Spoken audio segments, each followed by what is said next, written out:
that come back, originals, and 50% new, so you can find somebody to fall in love with. And we've got some OGs on stage with us today, but we weren't able to bring everybody back as much as we would like to. Sometimes we just can't. And we had a big situation where we lost a lot of funding for this year, and we only brought, normally we've been blessed, and we've brought up to 54 artists every year. In 21 and 22, we brought 54 Americans over, and this year I think we brought 23. So the reason I said all that, oh man, I'm gonna try not to cry.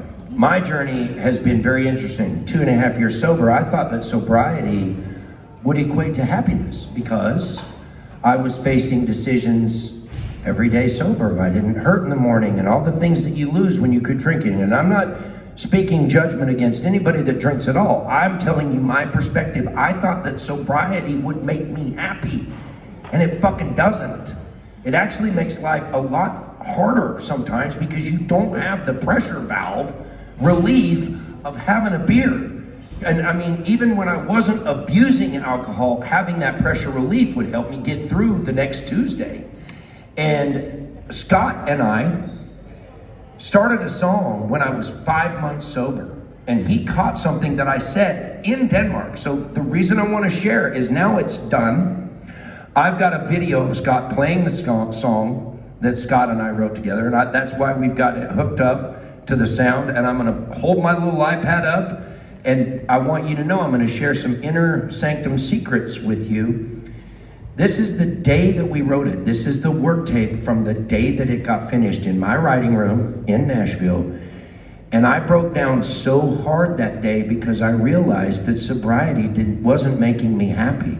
And it sent me on this journey about my inner child. And so I reached out, and this is what I encourage you. If you're struggling, therapy works. For those of us that feel like Marlboro Man, I am definitely a guy that would rather kick your ass than share my feelings with you, okay? I was raised by a Marine. He was abusive. I didn't say much. I didn't get told that I was loved. All that hardcore shit, right? And now, as a songwriter, expressing and sharing is my way to the light. And in that moment, I broke down, realized I needed help. I went to therapy, and she said something to me that was just an absolute game changer. And it's gonna get dark for a second, but what grows in the dark dies in the light. So I am sharing this with you not to scar or to compare war stories or anything like that. But one of the most terrible things that my father would do is when he was drinking and he didn't want me around, he would have me stand in the corner. And I stood in the corner until I could get out of the corner. And I mean, if I got out of the corner, I got things like my coccyx broke, and I was 6. And you know, you deal with that, and it changes how you value yourself, okay? And then I stood in the corner so long I pissed my pants and got beat for pissing my pants, okay? So, and I'm not saying that to go, oh, woe is me. I'm saying that affects people in ways. And where this song became such a cathartic journey for me is I went to that therapy session because we finished this song, and the first thing that she told me to do was turn that inner child around out of that corner, walk him out of that corner, and hug that boy. And for the first time in 52 years in my life, I hugged my inner child. And I started to find out that I am enough, that what I do is good, and it is okay. I am okay to be here. I am okay to take up the space that I take.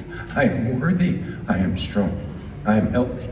So I share that with you, and I want to say that it is my great honor to be able to share this with you. So ladies and gentlemen, Mr. Scott Sean White, and our really sad song about sobriety. So I'm just gonna hold this up, and Mr. Soundman will get it adjusted, and then once it's adjusted, we'll start it so that everybody can hear it. All right, let me turn this up. Like a lover, okay, here we go. All right, so hang on. All right. So again, this is literally the third song I have ever written about me, and it is my journey to sobriety. And it's how it feels 5 months after I was sober, and where I'm at now is how I feel at the end of the song. So here you go. So turn that up to where you can hear it. If you catch me staring at your glass just a little too long, like a lover I lost in the broken, my heart still ain't gone. If my eyes linger on your lips while you're taking that sip, forgive me, miss, it's just something I'm still trying to quit. Pay me no mind, that's just 5 months sober after 22 years drunk. See, I lost a battle, then I lost a war. Thought I lost it, then I lost a little more. All this one day at a time is taking longer than I'd like.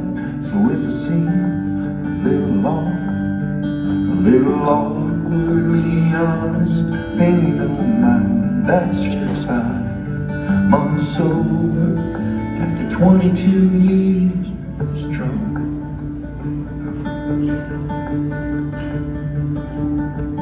If you see that shake in my cigarette when I'm lighting one up,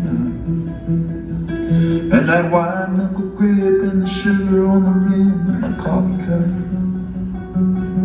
if I'm a little more quiet than I used to be in this neon light, and give you the slip at 10 cause the drunk kid's different at closing time, pay me no mind, that's just 5 months sober after 22 years drunk.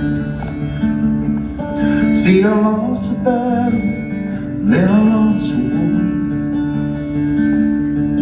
Thought I lost it all, then I lost a little more. All this one day at a time is taking longer than I'd like. So if you seem a little lost, a little awkwardly honest, pay me no mind, that's just 5 months sober after 22 years drunk. That clear in my eyes, that weight off my shoulders, that easy in my smile says me and Jesus are getting closer. See, I lost a battle, then I lost a war. Thought I lost it all, then I lost a little more. All this one day at a time is taking longer than I'd like. But for the first time in my life, I'm alive, and that's just 5 For the first time. months sober after 22 years drunk.